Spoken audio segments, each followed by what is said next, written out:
আসসালামু আলাইকুম। আশা করি সকলেই ভালো আছেন। তো আমাদের একটা কোর্স চলতেছে। তো ওই কোর্সটার অনেক ফিউচার এখনো দেখানো বাদ আছে। আর একটা পর্ব নিয়ে আপনাদের মাঝে হাজির হলাম। তো এইটা আমরা দেখাচ্ছি যে হোম পেজ। তো এইখানে আগে দেখিয়েছি, আর একবার রিপিট করি। Edit, quick edit, trash move, edit with Elementor. তো এইখানে আসবেন আর এসে open link and new tab.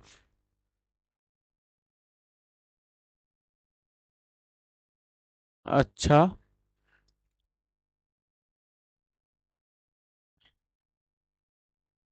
গেল। আচ্ছা, গেল, সকলে গেল। আচ্ছা, এর আগে আমরা কতদূর পর্যন্ত পর্যন্ত যে দেখিয়েছিলাম, আইকন, মনে পড়ছে। ও আইকন বক্স হয়তো বা, আইকন বক্স, আইকন বক্স। তো পরবর্তী আছে ইমেজ। তো ইমেজটা কি? এইখানে ইমেজ আছে। এই একটা ইমেজ ওয়েবসাইটে দেখানোর জন্য। এইটা হলো ল্যাপটপ, ল্যাপটপ তো।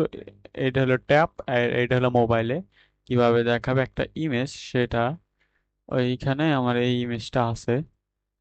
তো এইখানে আছে, যদি আমি এটা ট্যাব ভার্সন করে আমার ইমেজটা এইভাবে দেখাবে ডিসপ্লেতে। হ্যাঁ, ঠিক আছে, একটু নেট খারাপের জন্য এই কারণটা আছে ডিসপ্লেতে, আর মোবাইলে দেখা এইভাবে দেখাবে। তো এইটাই। তারপরে কি এইখানে অনেক কিছু আছে। ফুল, মিডিয়াম, মিডিয়াম লেট। মনে এখন ইমেজটা কত বাই কত হাইট উইথ দিতে পারবেন আপনি। 150 150। এইখানে একটু ছোট ছোট হয়ে যাবে, এটা ফুল স্ক্রিন হবে। বা ছোট জন্য এই ট্যাবের জন্য এটা ফাইটে যাইতেছে আর কি, ফেটে যাচ্ছে। তো এইটা মাঝখানে দিতে পারবেন, মাঝখানে, রাইটে, লেফট। আচ্ছা, লিঙ্ক, নন লিঙ্ক, মিডিয়া লিঙ্ক, না কোনটা লিঙ্ক আপনি দিতে চান সব দিতে পারবেন। তো কাস্টম লিঙ্ক ইমেজটার ভিতরে দিতে পারবেন। এইটুকু। আর এইখানে স্টাইলে এসে আপনি ম্যাক্স উইথ বাড়াতে কমাতে পারবেন। তো এইখানে আসলে একটা জিনিস দেখিয়ে দিই যে এইখানে অ্যালাইনমেন্টটা আমি এই সময় লেফট করে রাখছিলাম। লেফট করার কারণে এই ইমেজটা এইখানে আসছে আসছে। তো যদি আমি কন্টেনার দিই এইখানে আসবে, অ্যান্ড রাইটে দিলে এইখানে আসবে।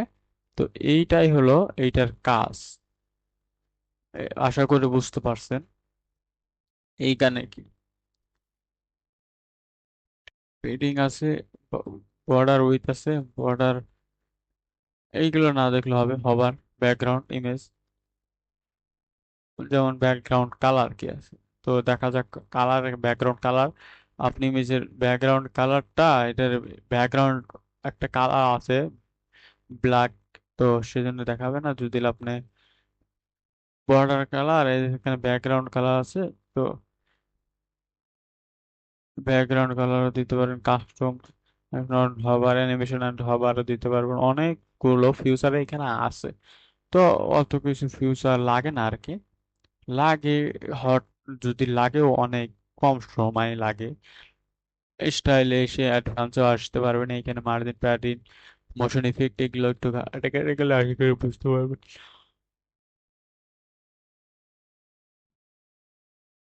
তো ইমেজ এইটা আরো বিস্তারিত দেখাবো যখন একটা, এর আগে এই কোর্সটা শেষ হলে আপনাদের দেখাবো যে একটা ওয়াল ওয়েবসাইট কিভাবে তৈরি করবেন একটা ইদি, সেটা দেখাবো। তো এটার জন্য এইখানে আসবে বাটন, বাটন এগুলো তো দেখিয়েছি, সমস্যা নাই। ইমেজ, ইমেজ বক্সটা আসলে কি এটা দেখাই। ইমেজ বক্স হলো ইমেজটা বক্স আকারে আপনাদের দেখাবে। আসলে ইমেজ বক্সটা এখানে অনেকগুলো আপনি ব্যবহার করতে পারবেন ইমেজ বক্সের ভিতরে। এইটা, এই যদি অ্যালাইনমেন্ট আপনি এইখানে দেন, এইখানে আসবে। ইমেজটা কত দূর দিতে চান সেটাও আসবে এইখানে। আচ্ছা, এখানে আপনি ডেসক্রিপশন চেঞ্জ করতে পারবেন, বা এই যে ডেসক্রিপশন হলো এই যে দিস ইজ দি হেডিং, এইটাই হলো আসলে। এইখানে আপনি আপনার ইচ্ছা মতো কোনো যে কোনো লেখা লিখতে পারবেন। কোনো বিষয় না। আচ্ছা গেল, আপনি এইখানে একটু কপি করে আমি পেস্ট করে দেখাচ্ছি। এটা দেখেন এইখানে চলে আসছে। তো বাটনও আছে, বাটন টেক্সট এইখানে একটা বাটনও আসবে যদি এইখানে কিছু একটা লিখতে চান। অনেক সময় দেখা যায় যে একটা ইমেজের নিচে বাটনও থাকে বা ক্লিক মোডে থাকে, ডিটেলস আছে, এইগুলো থাকে। লিঙ্ক আপনি দিতে পারবেন এইখানের ভিতর।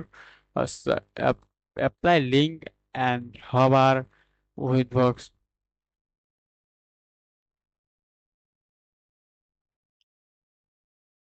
এইখানে আছে অনেক কিছুই আছে স্টাইলের ভিতরে আসলে। মিনি হাইট এইখানে আছে। মিনি হাইটটা কি এইখানে, এইখানে দেখতে পাচ্ছেন যে যদি আপনাদের এইখানে একটু করেন দেখতে পারবেন কি এইখানে একটু নিচমুখ আসতেছে এই হাইট বাড়াতে পারবেন অবশ্য। এইখানে হাইট উইডথ বাড়াতে পারবেন। আর এই ইমেজটা এই পাশে আসার কারণ হলো, স্ট্যাটিক ভাবে থাকার কারণ হলো ইমেজটা আমি যদি অ্যাডভান্সে এসে এইখানে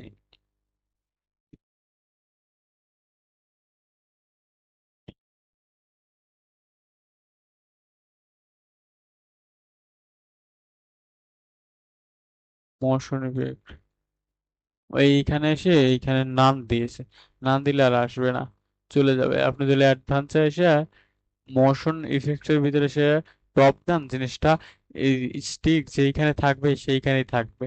যেমন এই যে এটা মূলত ব্যবহার হয় যদি আপনি এটা হেডিং এর ক্ষেত্রে ব্যবহার হয়। স্ট্যাটিক নান করে দিলেই top button, motion effect, transmission এইগুলো না দেখলেও হবে। রেসপন্সিভ, আপনি এই জিনিসটা height in desktop, height in tab, height in mobile, এইটা আসলে কি এই জিনিসটা মনে করেন এইটা আমি ধরলাম, ধরে যদি এইখানে আমি জিনিসটা অ্যাডভান্সে এসে উম, এইখানে রেসপন্সিভে এসে যদি আমি জিনিসটা হাইট ইন ট্যাব করে দেই, খেয়াল করেন, হাইট ইন ট্যাব করে দেই, এইখানে শো আছে হাইট, হাইটটা করলে যদি আমি ট্যাব বাসন করে ইমেজটা দেখাবে না। এটাই হলো হাইটের কাজ। মোবাইলেও দেখাবে না, যদি আমি হাইট করে দিই দেখেন মোবাইলে দেখাচ্ছে না, ঝাপসা দেখাচ্ছে, তার মানে এইখানে তো আমি ইডিটে আছি। তো সেই জন্য এইরকম দেখাচ্ছে। যদি আপনি ভিউ যান, ভিজুয়াল মোবাইল যদি করেন তো দেখাবে না। যদি আমি এইটা নান করে এইটা যদি দেই, এখন দেখেন এটাও দেখাবে, কিসের লেগে এখানে আমি হাইড করিনি। আর যদি এটা আসে হাইট, তো এটাই হলো হাইট। কাস্টম সিএসএস এইখানে আপনি কোড করতে পারবেন, এটা দিয়ে কোডিং করতে পারবেন। আচ্ছা গেল, আচ্ছা নতুন একটা দেখাই। এইটুকু জানলে হয়ে যাবে আর কি। একটা আরো আমি একটা করবো, তো এই কোর্স শেষে একটা ডিজাইন আপনাদের করে দেখাবো। এটা করে নিলাম যাতে পরবর্তীতে আপনার ডিজাইন করতে সুবিধা হয়, সেই জন্য আর কি। আচ্ছা, ইমেক্স বক্স গ্রিড, আচ্ছা পোস্ট মানুষজন গ্রিড, এইখানে কি, এইখানে আমার কোনো পোস্ট নাই। একটা পোস্ট আছে মা এই একটা দেখাচ্ছে। যদি দুই তিনটা পোস্ট থাকতো বা করে রাখতাম তাইলে এটা গ্রিড হিসেবে দেখাতো। যেমন এইখানে তিনটা যদি দেই, তিনটা দেওয়াতে লেআউটে এসে যদি আপনি এইখানে তিনটা দেওয়া আছে, একটা এইখানে একটা দিলে এখানে একটাই দেখাবে। তো আশা করি বুঝতে পারছেন। আর যদি আমার মনে করেন 10টা পোস্ট আছে, তো 10টা পোস্ট আমি তিনটা করে দেখাবো লেআউটে, এখানে তিনটা তিনটা করে, আর বাদ বাকিগুলো তিনটা ছয়টা, তারপর 7টা নিচে তিনটা তিনটা করে আসবে, আর শেষে একটা করে আসবে। এই ইমেজটা আসলে কত সাইজ, একটা পোস্টের ভিতর তো ইমেজও থাকে, তো সেই কারণে যদি আপনি ইমেজও দিতে চান ইমেজটা কত সাইজ আসবে সেটাও, এগুলো দেখাবো যখন পোস্ট মোস্ট ক্রিয়েট করি বা একটা ওয়েবসাইট বানাই। আপনাদের শোনাতে একটু ধারণা দেওয়ার চেষ্টা করব যে আসলে এগুলো কিভাবে কাজ করে। পরবর্তীতে যখন আমি এইটা নিয়ে একটা মনে করেন যে একটা কমপ্লিট ডিজাইন যখন তৈরি করব, তখন